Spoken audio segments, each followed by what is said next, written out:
김명중 사장님, 안녕하십니까? 이렇게까지 얘기했는데 펭수의 정체가 궁금하다 하시는 분들은 밝히지 마시라고요.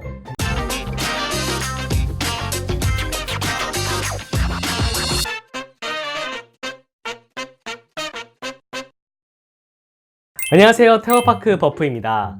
요즘 온라인상으로 굉장히 핫한 뉴스가 하나 있죠. 바로 펭수의 정체인데요. 남극에서 온 펭수라고 합니다. 펭수가 훈남 유튜버라는 소식과 함께 사진도 내걸리고 뉴스에서도 다양한 매체들이 그 정체를 공개한다고 많은 기사를 쏟아냈습니다. 하지만 제가 여기서 하고 싶은 말은 밝히지 마시라고요.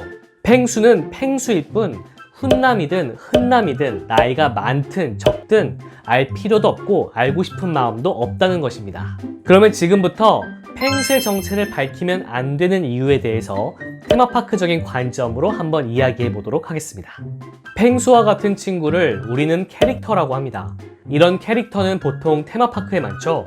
테마파크에서는 이런 캐릭터를 하나의 인격체로 봅니다. 즉 그 자체를 살아있는 하나의 인격체로 보는 거죠. 테마파크는 또 다른 세계라고 제가 늘 하는 말이 있죠. 그 또 다른 세계에 살고 있는 친구들이 바로 캐릭터입니다. 디즈니랜드라는 공간 안에 살고 있는 친구들이 바로 미키와 미니고, 롯데월드라는 공간 안에 살고 있는 친구들이 로티와 로리죠. 그런데 우리가 테마파크에 놀러 가면 인형탈이다! 인형 알바가 나왔다! 이렇게 표현하시는 분들이 계시는데 다 틀린 말이고 이런 말은 하지 않는 것이 좋습니다. 우리가 대뜸 가족이나 친구에게 야, 이제 그만 얼굴탈 벗어, 이렇게 얘기 안 하잖아요.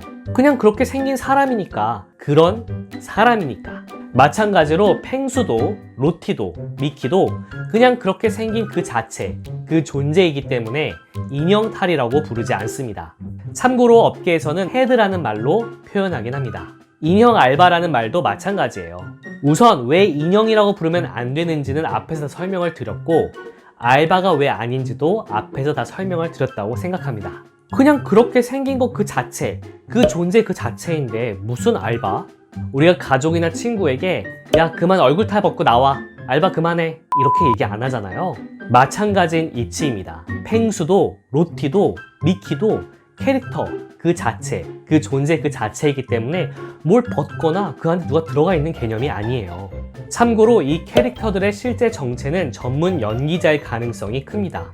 알바인 경우는 여러분들이 동네 유원지나 마트 개업식에 갔을 때는 실제로 알바인 경우가 많지만 테마파크에서는 전문 연기자일 가능성이 크죠. 왜냐하면 캐릭터는 살아있는 존재 그 자체이기 때문에 각각 성격도 부여되어 있고 특정 행동도 하는 것들이 정해져 있기 때문에 전문 연기자인 경우가 많죠. 어느 날 갑자기 펭수가 안녕하십니까 사장님, 이렇게 딱딱하게 인사를 하면서 김명중 사장님 앞에서 바들바들 떠는 신입사원처럼 행동한다면 우리가 가지고 있는 펭수의 이미지가 깨지겠죠. 김명중 사장님, 안녕하십니까?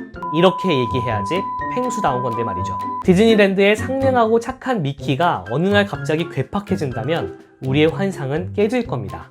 심지어 이 캐릭터들에게는 걸음걸이와 자주 하는 제스처까지 모두 정해져 있어요. 그 정도로 디테일하게 만들어지는 것이 바로 이 캐릭터입니다. 다시 한번 말하지만 결국에는 사람 모두 각자의 개성이나 특징이 있는 것처럼 캐릭터들도 그렇고 결국 또 하나의 존재라는 거죠. 테마파크는 이렇습니다. 그런데 펭수는 조금 이례적이긴 하죠. 펭수는 테마파크와 같은 또 다른 세계에 살고 있지 않습니다. 우리와 함께 살고 있죠. 하지만 그렇다고 해도 펭수는 펭수, 그 캐릭터 그 자체입니다. 이렇기 때문에 펭수의 정체를 알려고 하지 않는 것이 좋고 저 또한 펭수의 정체가 궁금하지 않습니다. 펭수가 이렇게까지 사랑을 받게 된 이유는 귀여운 외모도 있지만 사람처럼 말을 한다는 데 있어서 굉장한 인기를 얻었다고 저는 생각을 해요. 테마파크의 캐릭터들도 말하는 경우는 극히 드물어요. 말하긴 하지만 보통은 실시간으로 말하진 못하죠. 디즈니랜드의 미키 정도는 지금 입도 뻥끗거리고 눈도 깜빡거리며 실시간으로 하고 싶은 말을 하는 정도로 진화하긴 했습니다. We'll see ya real soon. 펭수도 거의 미키급이죠. 실시간으로 말을 합니다. 그것도 언변이 뛰어나요. 거침없이 말하고 거침없이 표현합니다. 어딘가 나죠? 여기서 하세요. 네?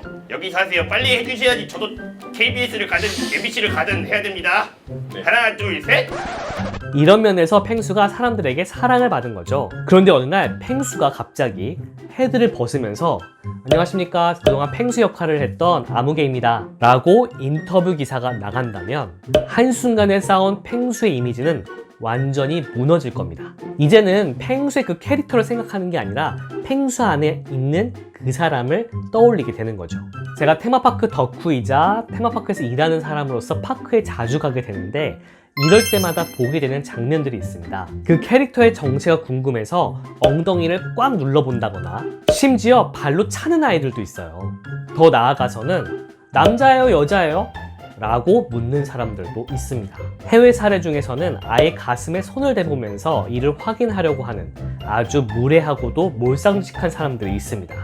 아마 펭수도 이런 곤욕을 치르고 있을지도 몰라요. 다시 한번 말하지만 펭수도 하나의 존재이기 때문에 그를 존중해줘야 되죠. 남극 팽의 빼어날 수를 이름으로 쓰고 남극에서 스위스를 경유해 요들성을 배우고 인천까지 헤엄쳐서 온 10살 친구라는 점은 펭수가 정말 살아있는 존재임을 느끼게 해주는 아주 디테일한 부분들이죠. 아무튼 오늘은 펭수의 정체가 밝혀지면 안 되는 이유에 대해서 이야기해 보았습니다. 이렇게까지 얘기했는데 펭수의 정체가 궁금하다 하시는 분들은 먼저 자신의 정체를 밝히신 후에 펭수의 정체도 밝히시기 바랍니다. 내 정체를 밝히라는 게 무슨 말이야? 이런 생각을 하셨나요? 그러면 다시 한번 이 영상을 처음부터 끝까지 보시기 바랍니다. 그리고 펭수는 펭수일 뿐 펭수는 그대로 놔두시길. 혹시 벌써 기사를 보셨다 이러신 분들이라면 깔끔하게 잊어주시고 펭수로서만 봐주시면 정말 좋을 것 같아요. 그게 바로 테마파크적인 생각이니까요. 테마파크 버프는 언제나 재미있고 신기한 테마파크 이야기와 여행 팁을 드립니다. 구독과 좋아요, 알람 설정으로 이런 흥미진진한 테마파크 이야기들을 놓치지 마세요. 오늘은 여기까지 테마파크 버프였습니다. 안 똑같은 것 같은데?